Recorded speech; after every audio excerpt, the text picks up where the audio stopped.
monolog atau dialog ya? Bahas di The Podcast. Pertanyaan yang lumayan sering ditanyakan ketika ada podcaster yang baru mau buat podcast. Enaknya gue buat podcast yang monolog atau yang dialog?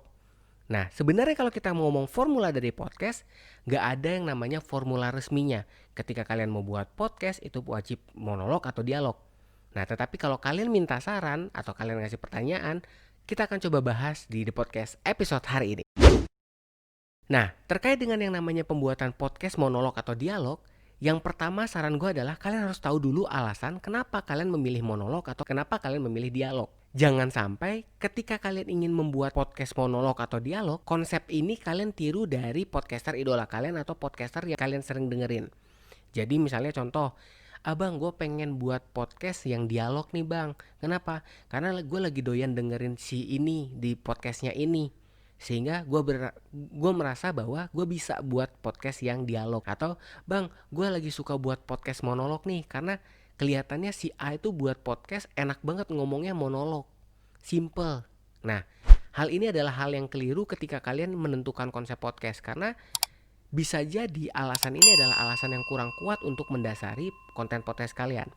Karena kalau kalian memilih konsep hanya didasari melihat atau ingin meniru podcaster idola kalian, bahayanya adalah kalian belum tentu dapat membawakan konten kalian sama seperti podcaster idola kalian tadi. Jadi dengan menentukan alasan apakah kalian memilih monolog atau dialog, ini adalah cara yang paling ampuh menurut gue untuk mendasari konten podcast kalian. Karena setiap podcaster itu unik. Jadi kita nggak bisa samakan antara podcaster A dan podcaster B, apalagi konsepnya meniru. Nggak bisa. Jadi kalian harus dasari dengan kepribadian kalian. Misalnya contoh, gue pengen buat monolog karena memang dasarnya gue adalah orang yang suka bercerita. Gue pengen menyampaikan unek-unek gue yang sudah selama ini gue gak bisa sampaikan. Gue pengen ngobrol sendiri. Nah, kalau memang itu kepribadian kalian, berarti memang monolog adalah konsep yang paling tepat untuk podcast kalian. Bang, gue adalah orang yang doyan ngobrol. Gue sering mencurahkan perasaan dan gue sering memberikan masukan atau pendapat kepada orang-orang di sekitar gue. Nah, mungkin kalian adalah orang yang paling tepat untuk membawakan konsep dialog. Nah, konsep ini silakan ditentukan berdasarkan kepribadian kalian. Karena untuk kepribadian itu kalian sendiri yang tahu. Jadi kurang lebih seperti itu. Jadi silakan kalian boleh tentukan konsepnya. Yang penting kalian tahu dasarnya atau alasannya. Dan yang paling penting, jangan dari cap cip cukum bang kuncup ya.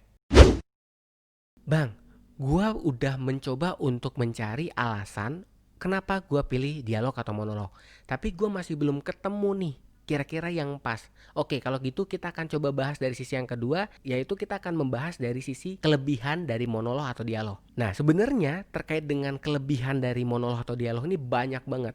Tetapi yang kali ini gua akan bahas adalah bagian kulit-kulitnya aja, sehingga hal ini bisa kalian jadikan dasar untuk menentukan apakah kalian ingin membuat monolog atau dialog. Yang pertama, kelebihan dari monolog yaitu kalian yang namanya monolog berarti sendiri kan, nggak butuh orang lain, jadi nggak perlu partner untuk bikin konten. Selama ada materi yang sudah kalian tulis, kemudian alat-alatnya udah ready, tinggal take, ya udah podcast kalian jadi. Jadi simpelnya adalah kalian mau buat konten podcast asal kalian siap. Jadi kembali lagi ke diri kalian. Itu enaknya atau kelebihan dari menggunakan konsep monolog dalam podcast kalian. Kemudian kalau dialog gimana bang? Kalau kelebihannya dialog adalah karena konsep podcast ini lebih dari satu orang, maka konsep podcast ini akan menjadi banyak memiliki inputan karena ada beberapa orang yang menjadi bagian dari konten podcast ini. Dan biasanya yang menarik dari konten dialog adalah kita bisa saling bertukar pikiran antara kepala satu dengan kepala yang lain. Dan biasanya dalam pembawaannya konten podcast yang dialog ini akan jadi menarik karena akan ada pertukaran pikiran. Jadi otomatis akan ada banyak pandangan dalam konten podcast kalian nanti. Nah, kemudian yang ketiga, kita akan berbicara tentang kelemahan dari masing-masing konsep. Nah, tadi kita udah bahas tentang kelebihannya, sekarang kita akan coba melihat dari sisi kelemahannya. Kembali lagi di sini gue nggak mau menjatuhkan salah satu konsep. Jadi semua konsep itu memiliki keunikannya masing-masing dan kelemahan ini hanya sebagai dasar pertimbangan untuk kalian dapat menentukan konsep mana yang akan kalian gunakan dalam podcast kalian nanti. Yang pertama terkait dengan kelemahan dari monolog. Yang menjadi kelemahan dari monolog adalah terkait dengan cara penyampaiannya. Biasanya terkesan datar, apalagi buat podcaster yang tidak terbiasa atau tidak memiliki kemampuan dalam hal theater of mind. Biasanya yang jadi kendala ketika kita tidak bisa menyampaikan ekspresi ini dengan tepat, para pendengar kita, para pendengar podcast kalian otomatis nantinya akan merasa boring. Endingnya adalah ya nggak akan dengerin episode-episode kalian selanjutnya kalau memang kalian nggak bisa membawakan konsep monolog ini dengan baik. Kemudian kelemahan dari dialog. Nah, ini yang paling sering terjadi adalah terkait dengan dialog karena dialog itu otomatis lebih dari satu orang. Biasanya menyocokkan schedule atau menyocokkan jadwal untuk membuat konten podcast ini akan jadi permasalahan.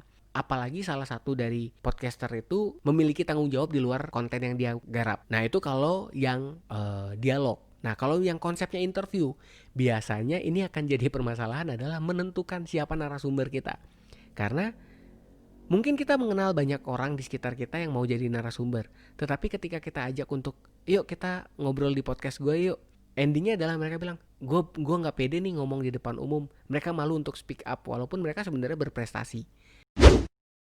Nah, kurang lebih tadi itu 3 hal yang gue coba bantu berikan tips untuk menentukan enaknya gue buat konsep monolog atau dialog ya. Nah, intinya kalian boleh aja minta pendapat dari orang lain untuk menentukan konsep podcast kalian mau dialog atau monolog.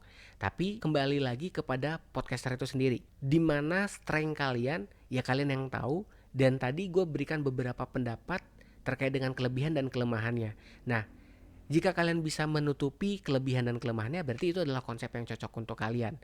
Dan kembali lagi gue katakan, itu sepenuhnya menjadi wewenang kalian sebagai podcaster untuk menentukan kalian mau buat dialog ataupun monolog. Tapi untuk Rhythm Voucher kopi dekat saya, itu adalah keuntungan bagi kalian the podcaster yang udah dengar episode kali ini. Karena kalian masih bisa dapetin voucher diskon 10% ketika kalian datang ke kopi dekat saya kedai Denpasar dengan sebutin kata The Podcast pada saat melakukan order. Kapan lagi nih kalian bisa nyobain kopi yang enak yang terbuat dari 100% kopi Arabica yang nyaman dan aman untuk lambung kalian. Nah, ada banyak banget varian produknya. Jadi buat kalian yang suka ngopi, ada kopi dekat kantor yang merupakan kopi susu dengan pilihan rasa ada vanila dan rasa gula aren. Buat kalian yang suka kopi susu creamy, ada yang namanya kopi dekat rumah. Dan yang terakhir ada kopi dekat masa lalu yaitu varian americano. Bang, gue pengen banget sebenarnya Rhythm Voucher itu, tapi gue orang yang gak suka ngopi. Terus gimana dong? Oke, nggak usah khawatir karena di kopi dekat saya itu nggak hanya menawarkan kopi aja, ada juga produk-produk non kopinya. Yang antara lain ada bukan hitam tapi coklat, ya ini namanya sesuai dengan nama produknya ya. Jadi produk minuman coklat, kemudian ada juga minuman varian teh. Ya, ada teh kejut, itu biasa teh leci, kemudian ada juga teh dekat tetangga. Nah, nggak sampai di situ aja. Ada beberapa varian yang nikmat juga yang terbuat dari olahan susu, yaitu ada susu dekat kosan. Nah, buat kalian yang pengen minuman yang unik, di sini juga ada yang namanya yogurt leci yang terbuat dari susu fermentasi ditambah dengan puding leci yang lembut banget. Dan semuanya itu kalian bisa dapetin dengan harga mulai dari 18.000 aja. Terjangkau banget. Nah, kalau kalian udah denger episode hari ini dan kalian sudah denger sampai di sini, buruan langsung cus ke kopi dekat saya kedai Denpasar. Karena hari ini adalah hari terakhir untuk Rhythm Voucher diskon 10% ya. Jadi jangan sampai kehabisan, jangan sampai nyesel karena kalian gak dapet diskon 10% dari kopi dekat saya kedai Denpasar. Kalian gak usah takut, mereka masih open sampai jam 11 malam hari ini. By the way, gue juga mau ke sana. Siapa tahu nanti kita ketemu di sana. Kalau gitu, DP Putra pamit. Stay positive to be inspiring. Bye. Terima kasih udah dengerin. Sampai ketemu di The Podcast selanjutnya.